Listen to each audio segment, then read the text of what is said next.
So this video is going to go through the two formulae that you need to know and to be able to use for the exam. So on length and area of sectors.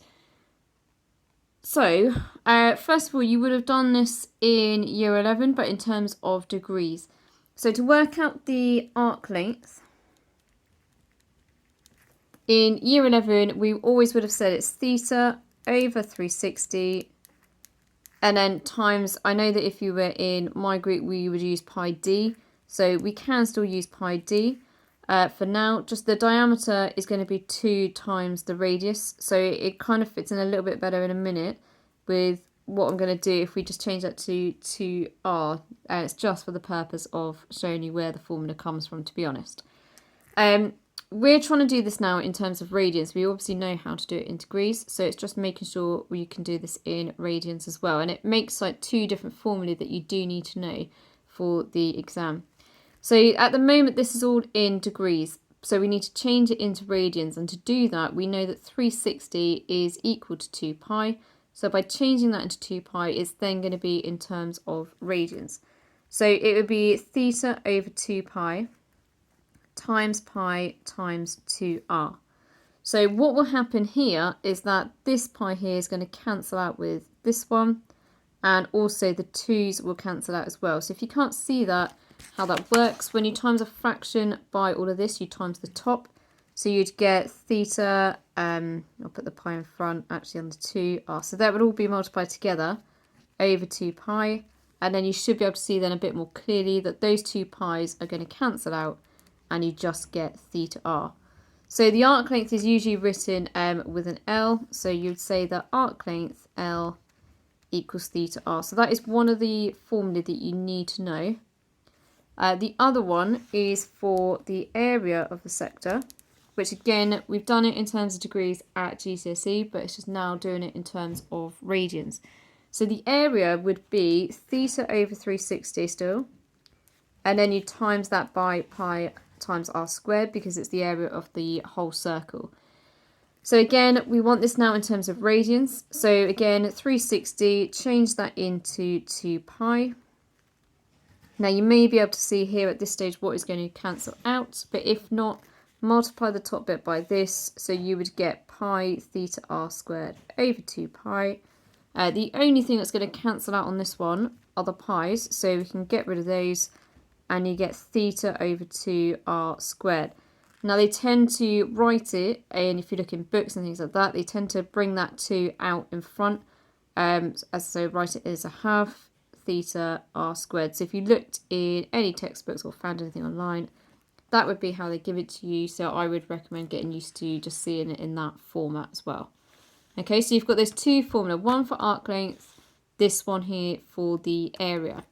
So really, once you know those formula, it's really quite simple. It's just knowing how to manipulate them. So sometimes you might be given the area and theta, and then you've got to rearrange that to get r squared. That's really basically as complicated as it would get.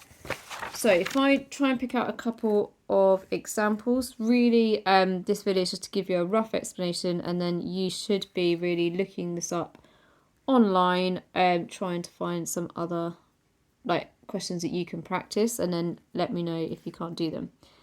So this one here, we are given the arc length and we know the radius is 7, but we don't know what theta is. So that is what we're trying to do. Because we're given the arc length, it's going to be to do with the arc length formula, so L equals r theta. Now we know the arc length is 2.45. and the radius is 7, so that would be equal to 7 theta.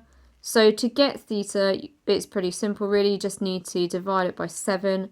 So theta would be equal to whatever 2.45 divided by 7 is equal to.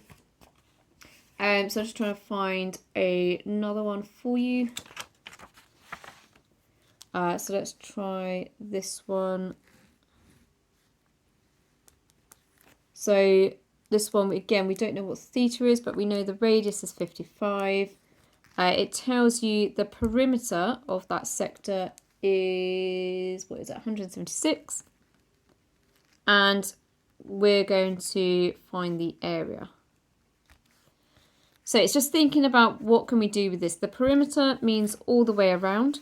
We know that this bit must be equal to this bit because they're both radiuses, or radii, whatever the plural is. So if this is 55, this is also going to be 55.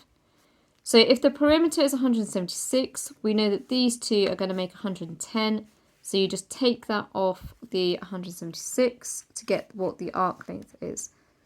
So the arc length is going to be equal to 176 minus 110. So that is going to be 66 meters. So that's useful, but obviously the question is asking for the area, not the arc length. So the formula for area is a half r squared theta. So again, thinking about that, what do we know? What's going to be the problem here? So we know that r is 55, so that is nice. However, we don't know what theta is, so we're going to have to try and work that out. So going back to the fact we know the arc length is 66, arc length is r theta, so that must be equal to 66. And we know the radius is 55, so therefore 55 theta equals 66. So to get theta, you just need to do 66 over 55. And then once you've got that, you can now put that and the radius into here. So the area would be a half times 55 squared and then times that by theta, which is that. Okay, so it just gives you a rough idea of the kind of questions that could come up, but you would certainly need to be doing a lot more practice than just those two examples.